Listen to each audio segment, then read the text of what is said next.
is Salam Media, coming to you live from South Africa. Welcome back. You tuned into Mid Morning Talk with myself, Mariam Mia, and our sincere apologies whenever we have an unplanned outage, then everything just goes blank and blue, and it takes us at least about 3 or 4 minutes to get our alternate power source up and running. So my sincere apologies for the break in broadcast. But Alhamdulillah, we all up and running now, and I'm sure I've got Brother Ridwan. My apologies. Life happens, and we just have to deal with our challenges and move forward. And I think that's. I was just telling my producer before I used to panic when this happened, and I thought, oh, my show and why me, and I made it about me and that. And now I've realized that there's certain things you can control, and you work towards controlling it, and there's certain things beyond your control. And this unplanned outage was beyond our control. But thank you for hanging there and staying. And you were speaking about. I asked you, can we then extend this focus to every other facets of our lives? So, can we actually use what we've learned to focus in our salah? And for example, if somebody's writing or studying for exam, because that's another time when your mind doesn't want to study, so it will give you all these other things. Even mowing the lawn for some teenage boys are very, very promising. Then to study. So, how do we then transfer this focus to other aspects of our lives? You see, there's quite a few systems that you can utilize, and many times when it comes to focus with regards to studying for exams or doing homework or even doing hifz for that matter, Mm-hmm. if you run the correct system, it makes it easier. So, one of the key issues most people suffer with is that you have a very busy mind. So, if you have a bad memory, nobody really has a bad memory, but you have a bad memory because you have a busy mind. So as soon as you kind of like clear your mind, automatically you remember things better because you're more focused, you're in the moment, you don't have 10 things in your mind. So yes, it can be carried from Salah into other aspects of your life.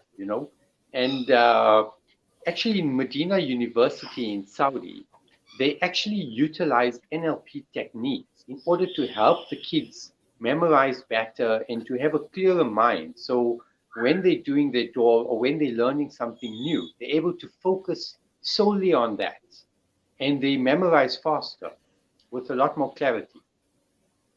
So, can you just provide us with maybe, I know you, in short, it's a progression in terms of training your mind to reach that level of focusing, but just for our listeners listening out there, just simple advice or steps that one can take uh, to get that place of focus. So, in our salah, let's start with our salah. As you say, clear your thoughts in it. But how do we get into that zone to prepare? Can you provide us with a few practical examples that we can take just to assist us in terms of getting into that zone, that focusing zone? Okay, first and most important thing is your intention. It all starts off with your intention. Then, when you go to make wudu, focus on making your wudu. Concentrate on every single part of your body that you're washing in order to kind of like hone in or zone in your focus onto what you're doing. Then try to have as little communication between wudu and your salah. So you kind of like stay in that focus zone. If you have something that's on your mind, write it down. Get it off your mind. Now, initially, when you start off with this year, you'll have lots of things on your mind. But as you start writing it down, and you can't write down everything because you'll miss your salah.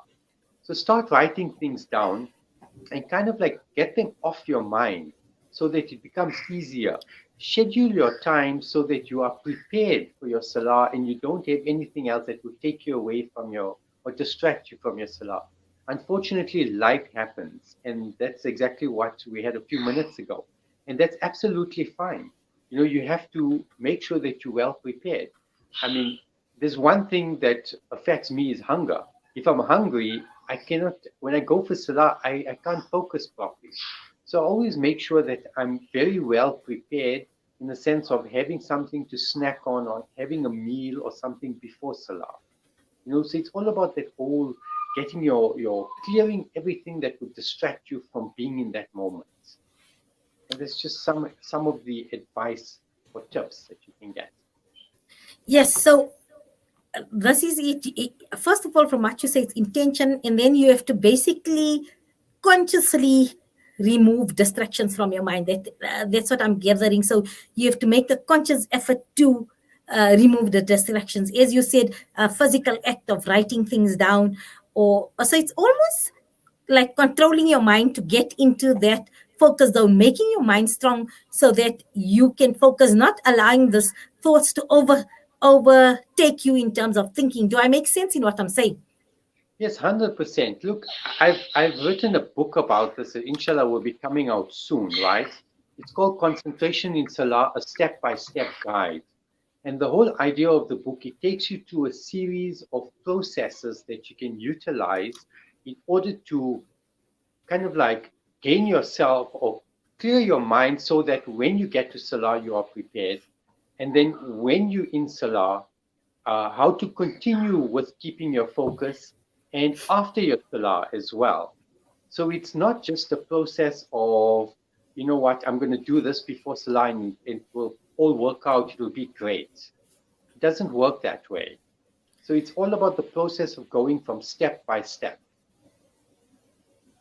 Okay, so now, yeah, I've got you, because I really this time I want to make a conscious effort that I want to improve the quality of my salah by being in the zone, being grounded, being focused. I think another challenge, and this is especially for those that are reading Taraweeh in congregation, because Taraweeh prayer, the duration is much longer.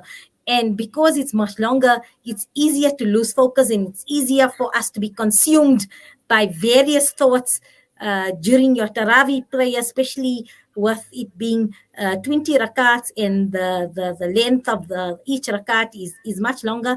And lots of people say they struggle with concentration during Taraweeh Salah. So does that take a lot more practice because of the duration of the Salah?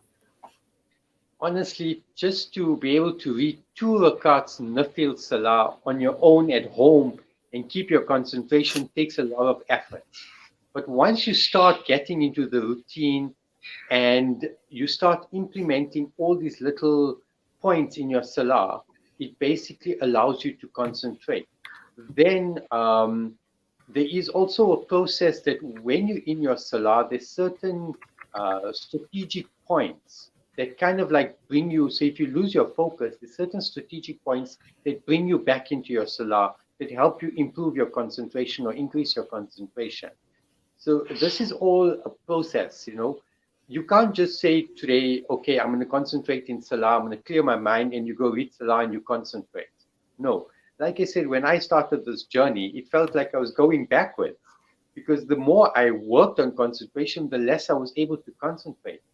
But this is not a bad thing. This is a good thing because previously or prior to you starting your journey of concentration, you weren't taking note of all of these things. You were just kind of like sailing through with it. It was just happening. But now you are taking note of it. So that's a great thing because you are actually identifying where you're falling short. And this is the first step to it. It's by catching yourself not concentrating, if I can say it that way.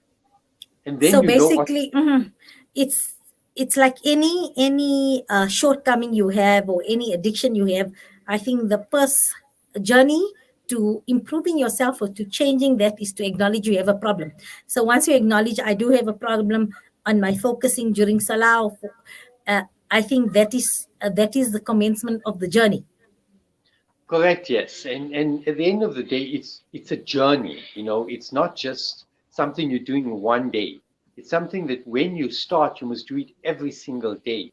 And no matter what the situation is, even if you feel you're not progressing, you just continue working at it. Eventually, you will get to the end of the journey. Well, the way I put it is there is no real end of the journey because you're always working on improving your concentration. Because a work in progress. So let's always call it a work in progress. Correct, yes. Yeah, Okay. 100%. So I think it's a good time to start as we prepare for Ramadan.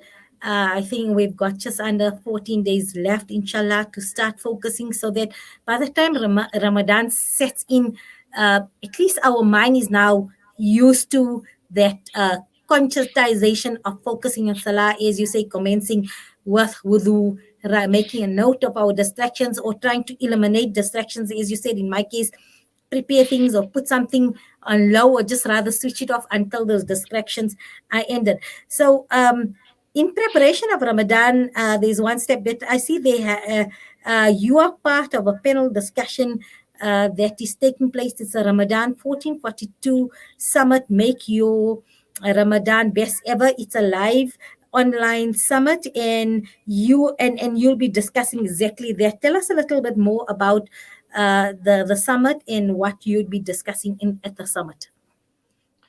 So at the summit, I'll be discussing concentration in Salah. It's one area. And then we'll be looking or focusing on giving charity, zakat, fasting with conviction, and reading Quran with focus. So these are topics that we're covering.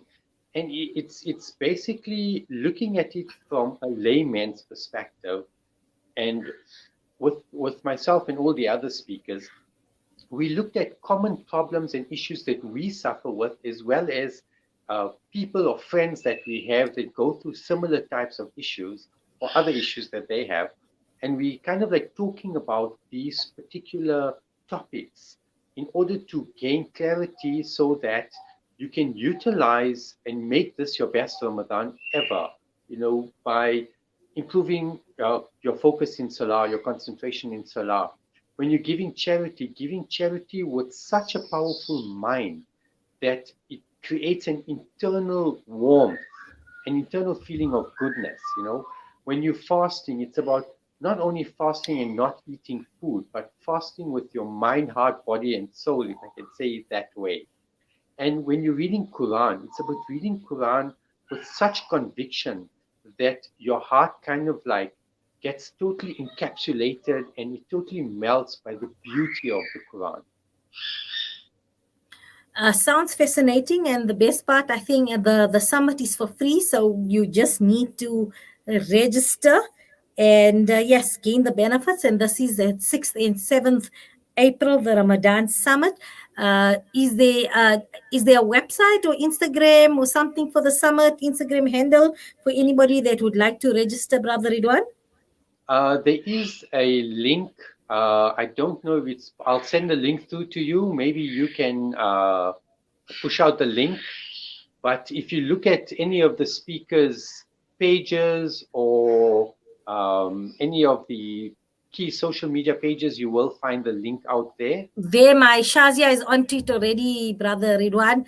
As always, on the ball, my Shazia and Ziad. So the link for registration is there on our Facebook page. So if anybody would like the link for the registration, it's already there for you. Brother Ridwaan, shukran for your time and for your words and advice and counsel regarding inculcating, focusing in our salah in terms of improving, with the ultimate aim to have a quality salah, and it's all about developing that connection with the Almighty, because our salah is also a time to hone in and forget about the world, so that we can revive and revitalize, so that when we resume our activities in this world, we come back refreshed with a clearer focus in whatever we do. So salah for me is a very grounding removal that helps me focus and ready to take on the challenges of the next couple of hours. 100%, definitely. It's been a pleasure, and we wish you well for the summit, as well as on the other panelists as well. Shukran for giving us your time here on Mid-Morning Show here on Salam Media. Assalamu alaikum. Peace and blessings to you. Shukran for having me on. Wa alaikum salam.